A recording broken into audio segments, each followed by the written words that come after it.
Hello বন্ধুরা, আপনারা সবাই কেমন আছেন? আশা করি ভালো আছে। আজকে আমরা একটু গুরুত্বপূর্ণ টপিক নিয়ে আলোচনা করবো, সেটা হচ্ছে নন ফাইনাইট ভার্বের ব্যবহার।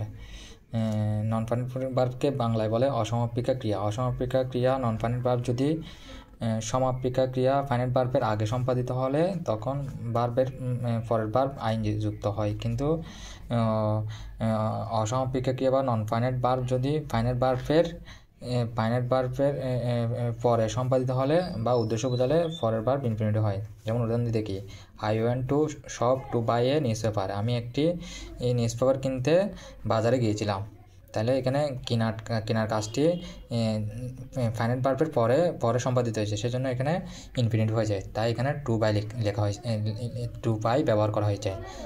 তারপর আরেকটা উদাহরণ দিয়ে দেখি, I went to work closing the door. এখানে ক্লোজিং আইন যুক্ত হয়েছে কারণ এখানে ফাইনাইট ভার্বের আগে সম্পাদিত হয়েছে, কারণ আমি দরজা বন্ধ করে তারপরে কাজে গিয়েছিলাম।